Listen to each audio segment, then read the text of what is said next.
Hello everybody, Mr. Akins here. Welcome to What's on the Comic Rack. In this video, I'm going to do a little update, a January update for my 2024 comic book goals. I had 4 primary goals this year.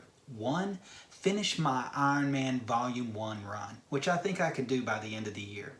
Number 2, start working on a John Byrne collection, which I'm also doing. And I've been really good about focusing on just those 2 goals as far as buying comic books. In fact, about 90% of the comic books I bought this year so far have been toward that goal. Number 3, make sure I upload videos on a regular basis. And number 4, make sure I read more comics. And I'm doing that. A lot of my videos recently are about what I've been reading. I've been doing really good on those goals, but what we're going to look at now are those comic book goals. And we're going to look at those comic books Jambo style. What we have here is some very early work from John Byrne at Charlton Comics from 1975. This is a series called Doomsday Plus One. Now, John Byrne worked on issues 1 through 6 on this series, and if you love 1970s post-apocalyptic sci-fi stories, then these books are for you. I love the covers for all these issues I'm about to show, and I think they're all painted covers. Now, issue 1 sets up our story with 3 astronauts being launched for a space mission. These astronauts are Captain Boyd Ellis, he's an astropilot, with his fiancée Jill Malden, a radiation specialist, and Aiki Ashida, a young Japanese scientist as well. However, during the space mission, a South American dictator named Rukos, fearing he will be disposed, decides to end the world by launching a nuclear attack on both Russia and the United States. Both Russia and the United States launch retaliatory strikes against each other, and our astronauts watch in horror as the entire planet is radiated. You maniac! You blew it up! Once the astronauts return to Earth, that's when the post-apocalyptic sci-fi kicks into high gear. And what do I mean by that? There's a lot of suspension of disbelief, and forget about the jumps in logic. You just gotta have fun with this action-packed comic. They land in Greenland, where the ice caps are melting, releasing reanimated woolly mammoths, and a reanimated 3rd century goth named Kuno joins the adventurers as the 4th party member. Now, the adventurers are also attacked by robots, very John Byrne stylized robots. John Byrne's robots always have an organic or curved, rounded feel to them. Just look at it, the way he draws his Sentinels or Doombots. You'll know what I mean. The robots are controlled by a Russian cyborg named Dr. Yamarov. By issue 3, you've got an alien invasion, encounter undersea dwellers who have existed unknown to the surface world. By issue 5, you encounter military survivors. By issue 6, you encounter people from parallel Earths. You can definitely tell John Byrne is honing his artwork with these comics. The comics have very low paper and printing quality, which Charlton was known for at the time. However, this is a fun read, just what I love in a comic book. So glad to add this to my John Byrne collection and collecting goals for the year. So you may be wondering, what's the end game for this John Byrne collection? Where am I getting my ideas on what to collect as far as the works of John Byrne? So what I did was I went to his website, Byrne Robotics, and on this website there's actually a checklist. So what I'm planning on doing is going right down that checklist and seeing what I can and can't get. This is probably about 80% of his known work out there, so this is a really good place to start.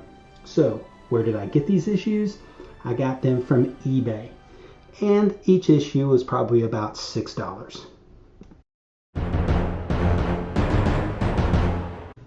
Another 2024 goal of mine, complete Volume 1 run of Iron Man. And here are my latest additions to my Iron Man run. Here we have issue number 79. And I just noticed something. This is a bondage cover, and the lady is actually in red. Well, what do you know? Next, we've got Iron Man number 78. Back when Iron Man's origin was linked to Vietnam. Iron Man number 77. All these comics came from my comic shop. These Iron Man comics are the first comics I bought from them, and I'm really pleased with everything I've gotten from my comic shop. Iron Man number 76. Love this Iron Man cover. Haven't read any of these issues yet, but I seem to remember that this is actually not the Hulk, but a robot. And as usual, you gotta read it to find out. Next, we've got Iron Man number 75.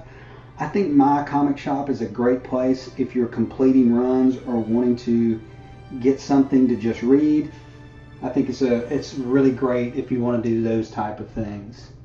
Iron Man number 73 is next. Now, a lot of these comics were lower grade, and that's one thing I really like about my comic shop. You can pick the grade you want and definitely stay within a budget. Next, we've got Iron Man number 72. I love the thought balloon on this comic book right here. Who'd have thought that Iron Man would die at a comic book convention? Classic. Next, we've got Iron Man number 71. Now, I got this issue before I got the AOK from Travis at Comics Limited, but it's always nice to have more than one copy. Move these. Next, we've got Iron Man number 70. Another issue featuring Sunfire, who sometimes in these things can be a foe of Iron Man or an ally of Iron Man. Another thing I like about my comic shop is I can pick the issues I want, create a lot of comics, and then only have to pay shipping for that one time. Next, we've got Iron Man number 68. No way I could or would want to find each one of these comics individually on eBay and then have to pay shipping fees for each individual one. And this happens to be another issue I got from Travis at Comics Limited. Next, we've got Iron Man number 67. With this issue added to the collection, I think I'm about 58 away from having the complete run. So I need like 58 more issues.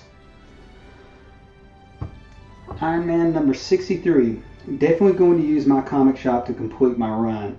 I bought all the Iron Man issues from my LCS, and my comic shop just happens to be my new favorite place. Next, we've got Iron Man number 62. So how much was this little Iron Man haul? Well, I bought 15 comics at around $90. So that's about, $6 per comic. Next, we've got Iron Man number 60. So once I complete this run, then my next goal will be to read the entire Volume 1 run of Iron Man. And last, we've got Iron Man number 81. So a little recap of my 2024 goals. Work on my John Byrne collection. Check, done that. Complete my Volume 1 run of Iron Man. This is a nice little haul towards that goal. Read more comics. I've been doing that, making videos about what I've read, and the last goal being consistently posting videos on YouTube. So far, so good. Plan on releasing videos every Friday. And next Friday, I'll finish up my 1976 Marvel reading adventure and head into 1977. And 1977 will lead me down a little bit of a side road that will be Jack Kirby heavy. So get ready for a Kirby heavy video of what I've been reading from 1977. So until then, we'll see you around the comic rack.